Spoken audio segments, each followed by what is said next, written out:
Hello everyone, welcome to our YouTube channel learn with Amit Ashish. साथियों, आज की इस वीडियो में मैं बात करने वाला हूं टीजीटी और पीजीटी भर्ती 2020 के बारे में।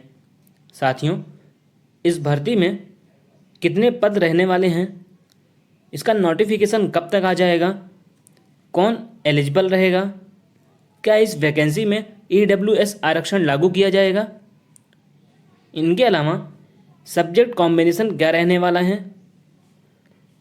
और टीजीटी पीजीटी क्या होता है, क्या बिना बीएड वाले भी एलिजिबल रहेंगे। तो दोस्तों, इन सारे प्रश्नों का जवाब आपको इस वीडियो के अंत तक जरूर मिलेगा। साथियों, यदि आप बीएड किए हुए हैं तो आपके लिए बहुत ही बड़ी खुशखबरी की बात है कि टीजीटी और पीजीटी के लिए भर्ती बहुत जल्द आने वाली है। दोस्तों, अगर आप बीएड किए हुए हैं और आप यह वीडियो देख रहे हैं तो यह वीडियो आपके लिए बहुत ही महत्वपूर्ण रहने वाला है, इसलिए इस वीडियो को अंत तक जरूर देखें। फ्रेंड्स, वीडियो में आगे बढ़ने से पहले आप लोग को याद दिलाना चाहूँगा, यदि आप हमारे चैनल पर नए हैं तो हमारे चैनल लर्न विद अमित आशीष को सब्सक्राइब करते हुए बेल आइकन को जरूर प्रेस कर लें। चलिए दोस्तों, इस वीडियो को शुरू करते हैं। फ्रेंड्स, मैं आपको बता दूं कि टीजीटी और पीजीटी भर्ती 2020 बहुत जल्दी आने वाली है। स्क्रीन पर आप इस आर्टिकल को देख पा रहे होंगे। 4 साल बाद शुरू होगी टीजीटी पीजीटी की भर्ती। प्रदेश भर के लगभग 4,500 सहायता प्राप्त माध्यमिक विद्यालयों में प्रशिक्षित स्नातक यानी टीजीटी और प्रवक्ता यानी पीजीटी की भर्ती जल्द शुरू होने जा रही है। फ्रेंड्स, मैं आपको बता दूं, इसका नोटिफिकेशन अगस्त के अंत तक या फिर सितंबर के पहले सप्ताह में जारी होने की पूरी उम्मीद है।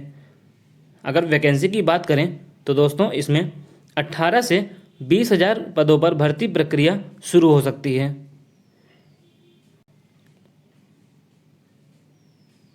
इसके अलावा अगर बात करूं तो चयन बोर्ड को शिक्षकों के 22,000 के आसपास खाली पदों की सूचना मिली थी।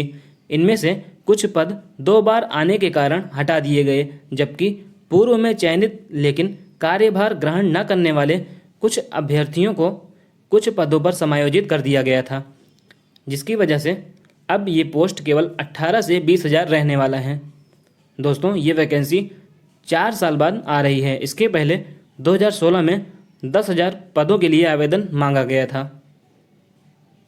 चलिए दोस्तों, अब बात कर लेते हैं टीजीटी और पीजीटी में अप्लाई करने के लिए एलिजिबिलिटी क्या होना चाहिए।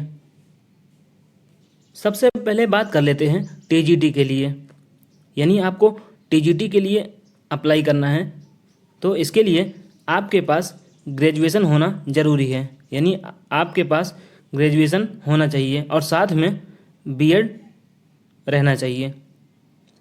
वहीं पीजीटी की बात करें, यानी प्रवक्ता पोस्ट ग्रेजुएट टीचर, तो इसके लिए आपके पास मास्टर डिग्री होना अनिवार्य है। मास्टर डिग्री के साथ साथ आपके पास बीएड भी होना चाहिए। तो दोस्तों, एलिजिबिलिटी एकदम साफ है कि टीजीटी के लिए ग्रेजुएशन के साथ बीएड होना ज़रूरी है, जबकि पीजीटी के लिए मास्टर डिग्री के साथ साथ बीएड होना अनिवार्य है।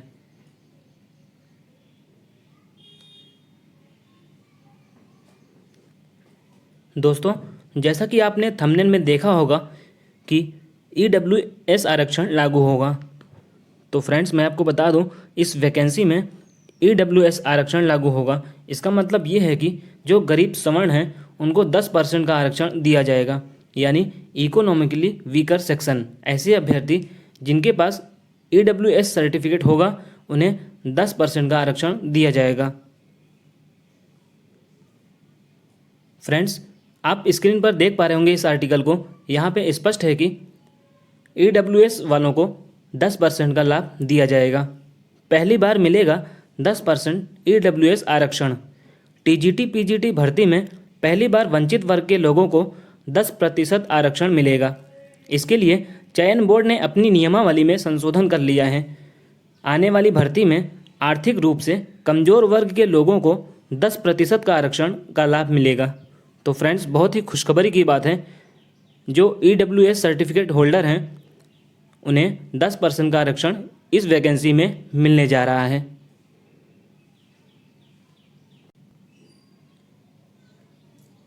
चलिए दोस्तों, बात कर लेते हैं TGT और PGT के बारे में। TGT और PGT क्या होता है?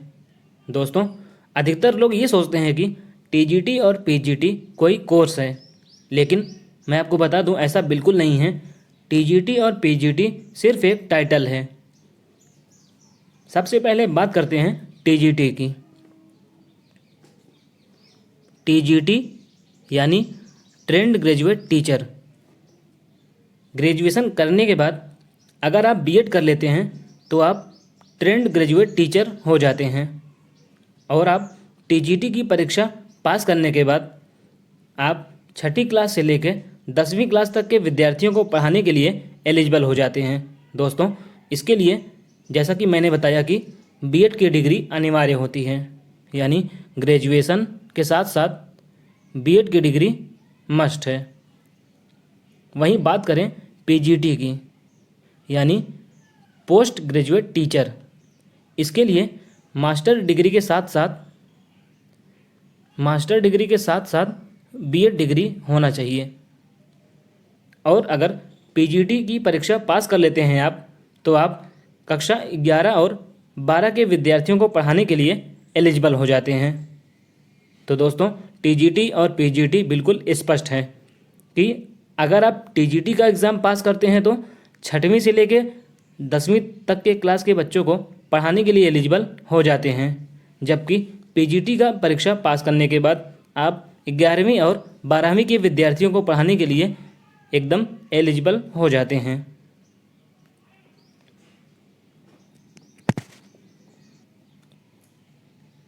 चलिए फ्रेंड्स, अब बात करते हैं सब्जेक्ट कॉम्बिनेशन के बारे में। अधिकतर विद्यार्थी कंफ्यूज होते हैं कि सब्जेक्ट कॉम्बिनेशन क्या होता है। मैं आपको बता दूं कि यदि आप TGT या फिर PGT के लिए अप्लाई करने के लिए जा रहे हैं तो आपको सब्जेक्ट कॉम्बिनेशन अच्छे से पता होना चाहिए कि किस विषय के लिए आप अप्लाई करने जा रहे हैं और उसका कॉम्बिनेशन क्या रहता है। चलिए दोस्तों, बात कर लेते हैं सब्जेक्ट कॉम्बिनेशन की। चलिए दोस्तों, सबसे पहले बात कर लेते हैं प्रशिक्षित स्नातक के लिए शैक्षिक योग्यता, यानी सब्जेक्ट कॉम्बिनेशन। उर्दू, वाणिज्य, कृषि विषय के प्रशिक्षित स्नातक पद हेतु संबंधित विषय में स्नातक उपाधि के साथ प्रशिक्षण। दोस्तों, इसको आप आसानी से ऐसे समझिए, जैसे आप TGT में उर्दू के लिए अप्लाई करना चाहते हैं तो ग्रेजुएशन में आपका उर्दू विषय होना ज़रूरी है, और साथ में बीएड में एक सब्जेक्ट होता है मेथड ऑफ टीचिंग, उसमें भी उर्दू होना ज़रूरी है। इसी तरह अगर आप वाणिज्य के लिए अप्लाई करना चाहते हैं तो ग्रेजुएशन में आपका वाणिज्य विषय होना चाहिए, और साथ में मेथड ऑफ टीचिंग के रूप में वाणिज्य विषय रहना चाहिए। और सेम कृषि के लिए भी है, यानी आप कृषि विषय के लिए अप्लाई करना जा रहे हैं तो ग्रेजुएशन में आपका कृषि विषय होना चाहिए, और साथ में बीएड में मेथड ऑफ टीचिंग जो सब्जेक्ट होता है उसमें भी कृषि विषय होना चाहिए। अगला है संस्कृत विषय हेतु प्रशिक्षित स्नातक संस्कृत अथवा संपूर्णानंद संस्कृत विश्वविद्यालय वाराणसी द्वारा प्रदत्त शास्त्री या आचार्य के साथ प्रशिक्षण उपाधि। यानी अगर आप संस्कृत विषय से अप्लाई करना चाहते हैं तो ग्रेजुएशन में आपका संस्कृत होना चाहिए, और साथ में बीएड में जो मेथड ऑफ टीचिंग के रूप में होता है उसमें संस्कृत होना ज़रूरी है। थर्ड है बीए में हिंदी तथा संस्कृत के साथ इंटरमीडिएट अथवा समकक्ष परीक्षा एवं बीएड या अन्य समकक्ष डिग्री। दोस्तों, अगर हिंदी की बात करें, यानी TGT में अगर आप हिंदी के लिए अप्लाई करना चाहते हैं तो ग्रेजुएशन में आपका हिंदी होना चाहिए, और साथ में इंटरमीडिएट में संस्कृत होना चाहिए। दोस्तों आप ध्यान से देखें, यानी अगर टीजीटी में आप हिंदी के लिए अप्लाई करने जा रहे हैं तो ग्रेजुएशन में आपका हिंदी होना चाहिए और साथ साथ इंटरमीडिएट में आपका संस्कृत होना चाहिए। इसके अलावा बीएड में मेथड ऑफ टीचिंग के रूप में आपका हिंदी होना ज़रूरी है। दोस्तों इसका एक विकल्प है, यानी अगर ये कॉम्बिनेशन आपका नहीं बन रहा है तो इसका एक विकल्प अलग से है। वो विकल्प क्या है कि बीए हिंदी एवं संस्कृत विषय के साथ अथवा समकक्ष एवं बीएड या अन्य समकक्ष डिग्री, यानी अगर ग्रेजुएशन में आपका हिंदी और संस्कृत दोनों हैं और साथ में आप बीएड मेथड ऑफ टीचिंग के रूप में हिंदी विषय लिए हैं तो आप फिर भी हिंदी के लिए अप्लाई आराम से कर सकते हैं। दोस्तों इसमें कोई कन्फ्यूज़न नहीं होना चाहिए। मैं एक बार फिर से बताता हूँ, यहाँ पे ये दिया है कि अगर आप हिंदी के लिए जा रहे हैं अप्लाई करने तो ग्रेजुएशन में आपका हिंदी हो और इंटरमीडिएट में संस्कृत हो। अगर ये कॉम्बिनेशन नहीं बन रहा है तो इसका क्या है, ऑप्शन एक और है, ग्रेजुएशन में आपका हिंदी और संस्कृत दोनों होना ज़रूरी है। अगर दोनों हैं तो आप हिंदी के लिए अप्लाई कर सकते हैं। आगे देखते हैं, अंग्रेजी विषय हेतु स्नातक अंग्रेजी साहित्य अथवा अंग्रेजी भाषा साहित्य प्रशिक्षण उपाधि। दोस्तों यहाँ पे बहुत सारे अभ्यर्थी कंफ्यूज होते हैं कि वो ये सोचते हैं कि क्या मैंने ग्रेजुएशन में इंग्लिश लिटरेचर लिया था या इंग्लिश लैंग्वेज लिया था तो क्या मैं एलिजिबल हूँ कि नहीं हूँ। तो दोस्तों आप कन्फ्यूजन में मत रहें। यदि आप इंग्लिश लिटरेचर से हों या फिर इंग्लिश लैंग्वेज से हों, अगर आप किसी से भी हों, यानी ग्रेजुएशन में आपका कोई भी विषय रहा हो, चाहे वो लिटरेचर रहा हो चाहे लैंग्वेज रहा हो, आप टीजीटी में इंग्लिश के लिए अप्लाई आराम से कर सकते हैं। साथ में बीएड होना ज़रूरी है।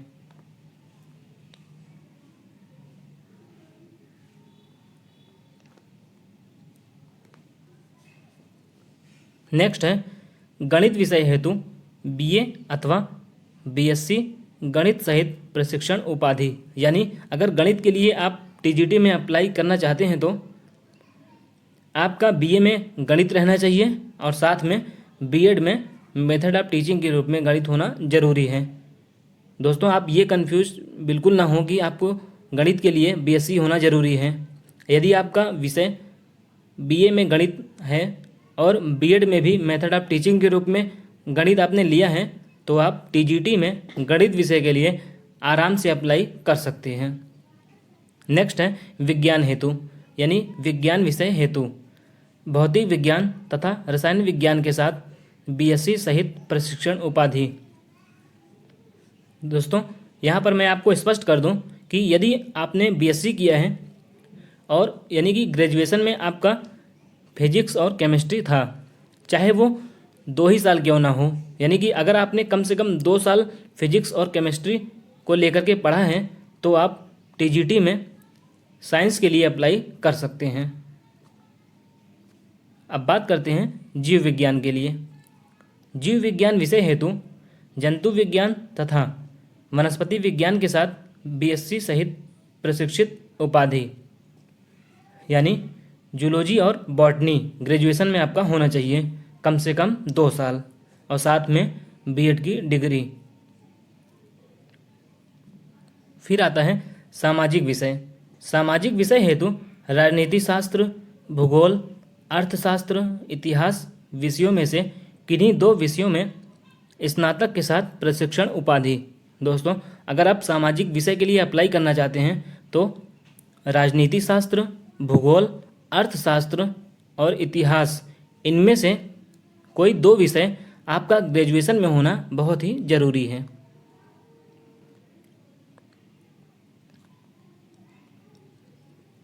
फिर है कला, संगीत, गृह विज्ञान, व्यायाम यानी शारीरिक शिक्षा, सिलाई, काष्ठ शिल्प, पुस्तक कला, टंकार एवं आशुलिपिक विषयों हेतु इंटरमीडिएट शिक्षा अधिनियम 1921 द्वारा निर्धारित अर्हता तथा समय समय पर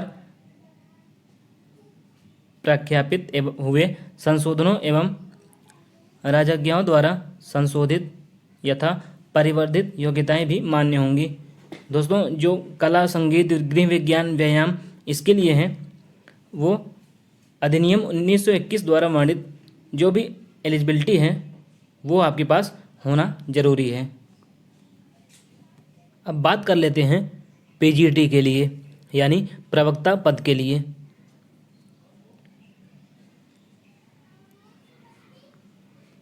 सबसे पहले बात करेंगे पीजीटी हिंदी के लिए। हिंदी प्रवक्ता पद हेतु हिंदी एमए तथा संस्कृत के साथ बीए अथवा शास्त्रीय परीक्षा राजकीय संस्कृत कॉलेज वाराणसी, अब संपूर्णानंद विश्वविद्यालय वाराणसी।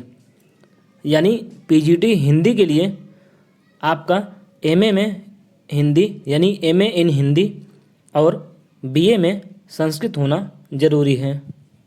इसके अलावा एक ऑप्शन और है, अगर आपका कॉम्बिनेशन बन रहा है तो आप हिंदी में एमए के साथ साथ संस्कृत विषय से स्नातकोत्तर परीक्षा उत्तीर्ण योग्यताधारी को इंटरमीडिएट कक्षाओं के प्रवक्ता पद पर सीधे नियुक्त अथवा प्रवक्ता पद पर पदोन्नति हेतु बीए में संस्कृत विषय की अनिवार्यता से मुक्ति रहेगी। दोस्तों बिल्कुल साफ है कि अगर हिंदी में एमए के साथ साथ संस्कृत विषय से स्नातकोत्तर है, इसका मतलब ये है कि अगर आपका एमए हिंदी है या फिर एमए संस्कृत तो भी आप पीजीटी हिंदी के लिए एलिजिबल हैं। ये बात बिल्कुल आपको समझ में आनी चाहिए कि पीजीटी हिंदी के लिए एमए आपका हिंदी से होना चाहिए और बीए में संस्कृत होना ज़रूरी है। अगर ये कॉम्बिनेशन नहीं है तो इसका एक ऑप्शन और है, आपके पास एमए हिंदी और एमए संस्कृत, अगर ये दोनों हैं तो भी आप पीजीटी हिंदी के लिए एलिजिबल हैं। अब बात करते हैं फिजिक्स पीजीटी के लिए। भौतिक विज्ञान के लिए किसी विश्वविद्यालय से संबंधित विषय में एमएससी अथवा उत्तर प्रदेश शिक्षा विभाग द्वारा आयोजित संबंधित विषय में स्नातकोत्तर डिप्लोमा के साथ संबंधित विषय सहित बीएससी। सीधे ये स्पष्ट है कि पीजीटी फिजिक्स के लिए आपके पास एमएससी फिजिक्स से होना ज़रूरी है। फिर है पीजीटी केमिस्ट्री, यानी पीजीटी में आप केमिस्ट्री के लिए अप्लाई करना चाहते हैं तो एमएससी में आपका केमिस्ट्री होना ज़रूरी है। रसायन विज्ञान के लिए रसायन विज्ञान में एमएससी अथवा रसायन विज्ञान में तृतीय वर्षीय पाठ्यक्रम के साथ ऑनर्स अथवा यूजीसी द्वारा मान्यता प्राप्त किसी विश्वविद्यालय या डिग्री कॉलेज से स्नातकोत्तर बायोकेमिस्ट्री अथवा किसी विश्वविद्यालय या डिग्री कॉलेज से शिक्षा विभाग उत्तर प्रदेश द्वारा आयोजित रसायन विज्ञान में स्नातकोत्तर डिप्लोमा के साथ बीएससी। यानी कि कुल मिलाकर ये स्पष्ट है कि आपके पास पीजीटी केमिस्ट्री के लिए एमएससी केमिस्ट्री होना ज़रूरी है, यानी आप एमएससी केमिस्ट्री से किए हों।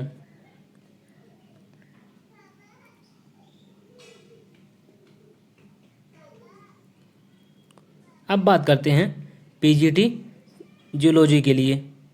जीव विज्ञान के लिए वनस्पति विज्ञान अथवा जंतु विज्ञान में एमएससी अथवा किसी विश्वविद्यालय से उत्तर प्रदेश शिक्षा विभाग द्वारा आयोजित वनस्पति विज्ञान या फिर जंतु विज्ञान के स्नातकोत्तर डिप्लोमा के साथ जंतु विज्ञान तथा वनस्पति विज्ञान सहित बीएससी आ रहा है।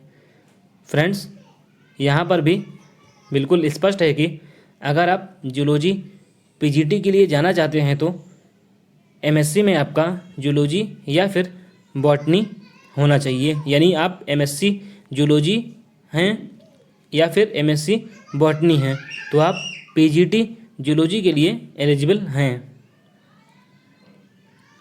फिर है अर्थशास्त्र प्रवक्ता के लिए एमकॉम बीकॉम में अर्थशास्त्र एक विषय सहित।